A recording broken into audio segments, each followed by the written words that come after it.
नमस्कार, SMBC insight में आपका स्वागत है। मैं हूं रुपेश साहू।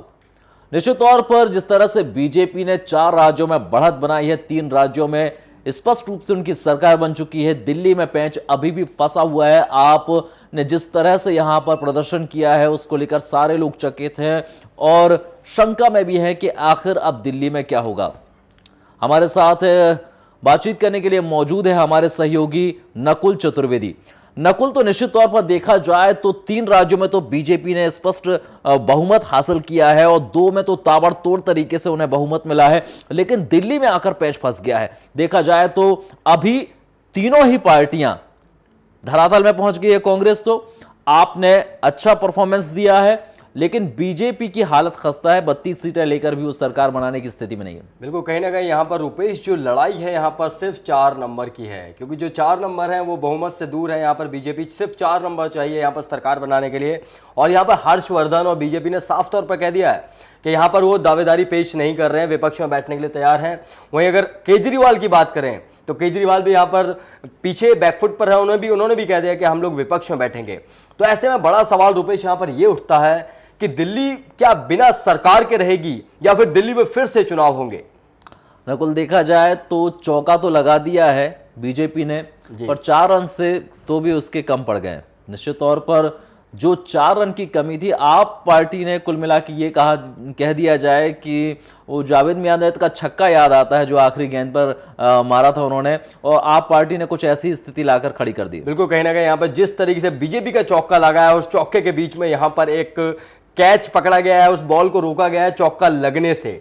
यहाँ पर बीजेपी को यहाँ पर रोका है। दिल्ली में आम आदमी पार्टी ने अहम भूमिका निभाई है और कांग्रेस का तो पूरे तरीके से सुपड़ा ही साफ कर दिया। यहाँ पर आम आदमी पार्टी और बीजेपी दोनों नहीं मिलकर। मध्य प्रदेश और राजस्थान में निश्चित तौर पर बीजेपी को अभूतपूर्व सफलता मिली है।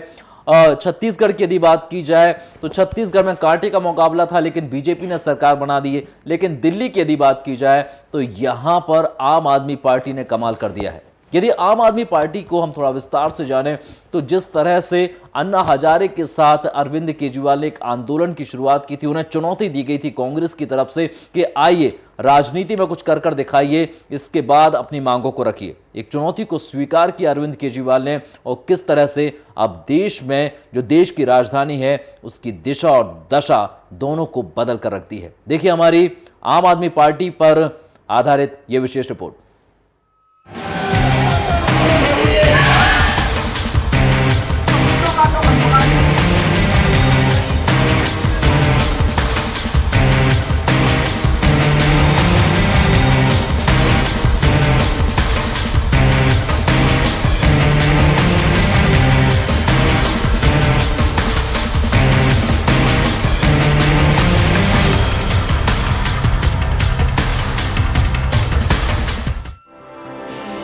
जिस तरह बजाओ इस महफिल में, हम आदमी नहीं, हम तो झुनझुने हैं। आम आदमी के प्रति कुछ ऐसी ही सोच बड़े बड़े रसूखदारों और राजनेताओं की रही है।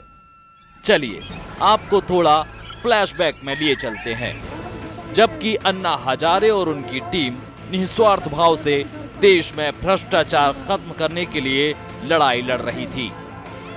और सारा देश अन्ना हजारे और अरविंद केजरीवाल के साथ सड़कों पर उतर आया था। रामलीला मैदान में लाखों समर्थकों की भीड़ जुट रही थी।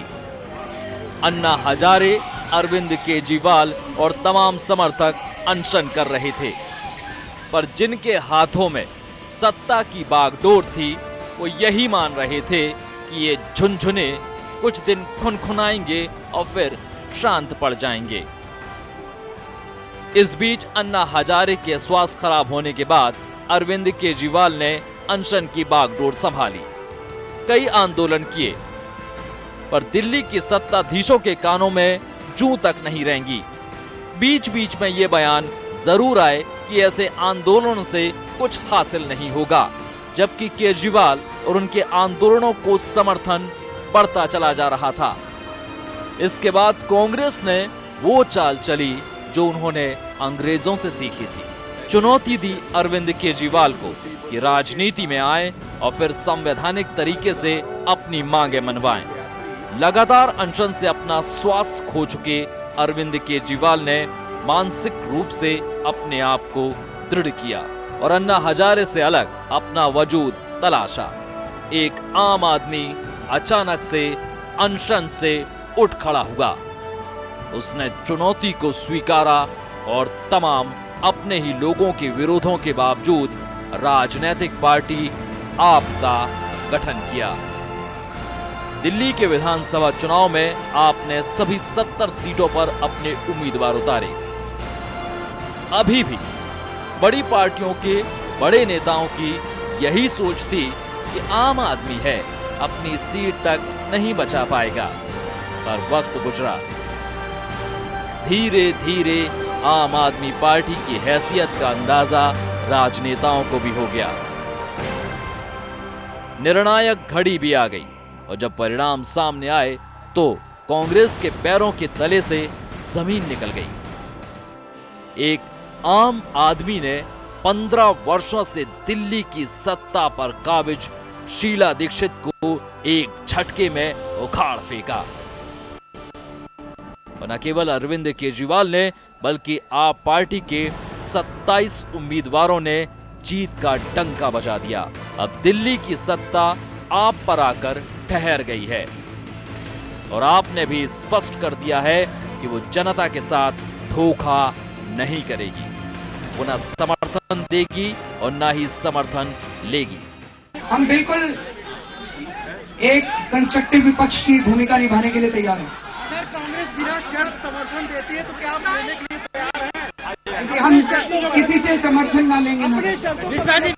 दिल्ली चुनाव में सबसे बड़ी पार्टी बनकर उभरी बीजेपी ये समझ चुकी है कि एक आम आदमी के स्वाभिमान के साथ समझौता नहीं हो सकता है और ना ही उसे तोड़ा जा सकता है और ना ही प्रपंच करके अपने साथ मिलाया जा सकता है। तो राजनीतिक मजबूरी में ही सही, मन महसूस कर बीजेपी ने भी स्पष्ट कर दिया है कि वो सरकार बनाने की स्थिति में नहीं है। अपना आशीर्वाद और विश्वास दिया है, लेकिन उन्होंने हमें इतना नंबर नहीं दिया कि हम मेजॉरिटी नंबर को पार कर सकें।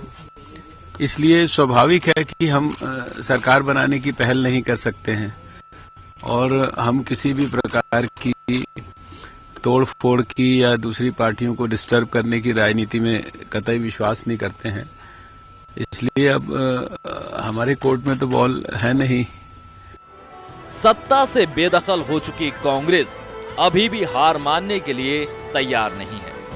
किसी भी तौर पर ही सही अपने कट्टर दुश्मन से भी हाथ मिलाने के लिए तैयार है। कांग्रेस ने संकेत दिए हैं कि आप पार्टी चाहे तो वो उसे समर्थन दे सकते हैं और आप पार्टी दिल्ली में सरकार बनाकर बीजेपी को सत्ता से दूर रख सकती है। हमें पहले ऐसा कोई प्रस्ताव मिले तो, हमसे कोई समर्थन मांगे तो तब हम विचार कर सकते हैं।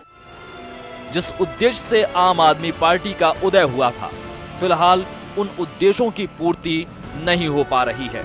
इसका एहसास अन्ना हजारे को भी है। तो उसने ये लड़ाई लड़ी, लेकिन हम लोग जो सोच रहे थे वो कहां तक पूरा होगा वो शंका है। लोकतंत्र देश में लाना, अभी अरविंद बहुमत से नहीं आया, किसी न किसी का सहारा लेना पड़ेगा।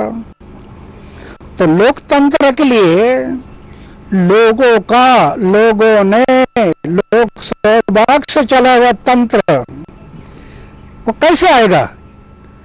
अगर वो बहुमत से आता तो वो अपना था, वो अपना कानून बनाता।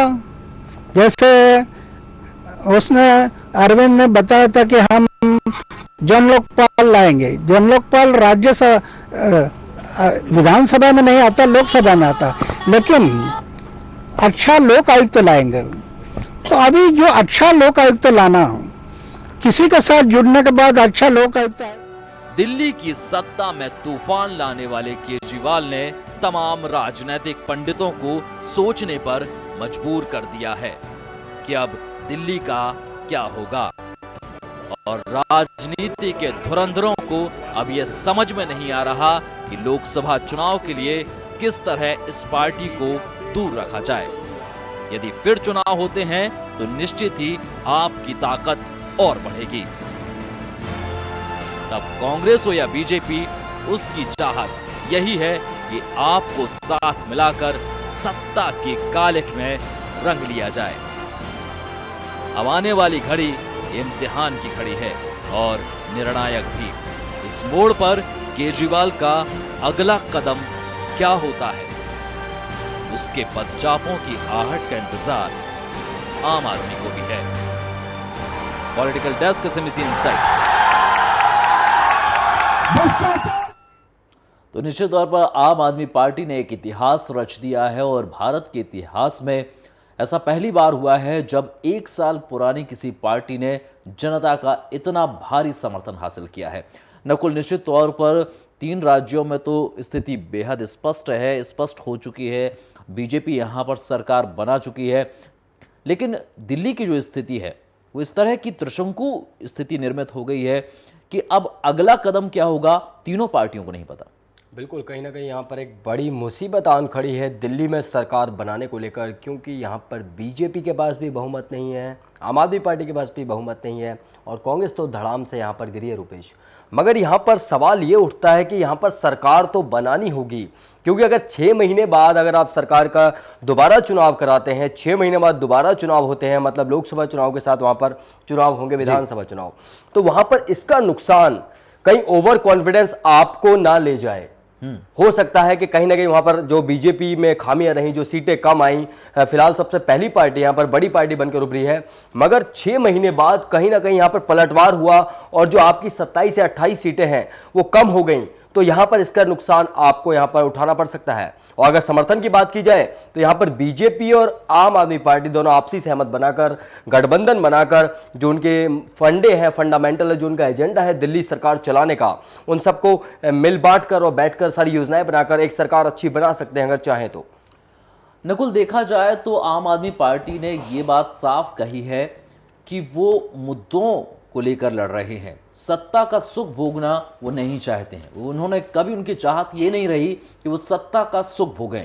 वो यहाँ पर व्यवस्था परिवर्तन करने के लिए आए थे और यदि व्यवस्था परिवर्तित होती है तो ही वो आगे का काम करेंगे, लेकिन यदि वो सत्ता में रहते हैं और व्यवस्था परिवर्तित नहीं होती है तो फिर ये सत्ता उनके लिए वाकई जहर के समान होगी। रुपेश, अगर बात की जाए सत्ता परिवर्तन की, तो सत्ता परिवर्तन तो वो लोग कर ही चुके हैं किसी न किसी तरीके से। व्यवस्था परिवर्तन, अब व्यवस्था परिवर्तन की बात है तो मुझे नहीं लगता कि अगर वो गठबंधन में बीजेपी के साथ सरकार बनाते हैं या किसी और के साथ सरकार बनाते हैं तो क्या वो अपनी मांगों को ना मनवा पाए दिल्ली में। अगर बीजेपी एक अच्छी छवि चाहती है, बीजेपी बढ़ना चाहती है, देश में आगे और विस्तार करना चाहती है, जिस तरीके की जीत इस वक्त बीजेपी को मिली है 4 राज्यों में, उस तरीके की जीत अगर बीजेपी चाहती है तो बीजेपी एक आम आदमी की तरह और अच्छे से जनता के भले को सोचकर यहां पर काम करेगी। अगर नहीं करेगी तो एक दिन वही हाथ बीजेपी का हो जाएगा, आम आदमी पार्टी का हो जाएगा, जो आज कांग्रेस का हुआ है।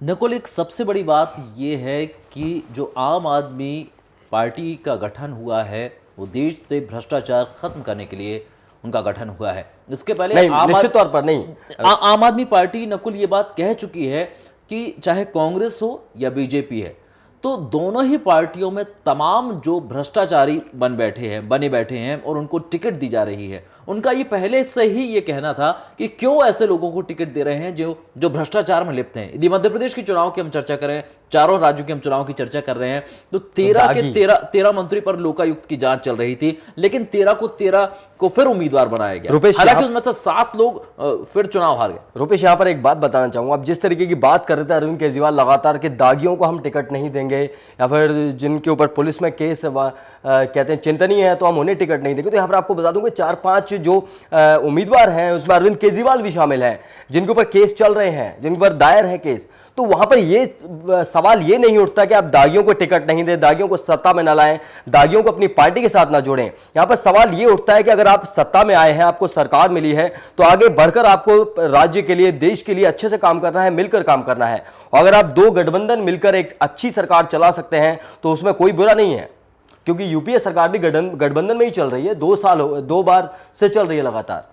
नकुल, सबके अपने अपने आदर्श होते हैं और आम आदमी पार्टी एक आदर्श लेकर चल रही है। राजनीतिक प्रतिद्वंदिता के चलते उन पर जो मामले बनाए जा रहे हैं उनका स्पष्टीकरण भी उन्होंने दिया कि किस तरह से चुनाव आयोग में उनके खिलाफ शिकायतें की गई, षड्यंत्र किए गए।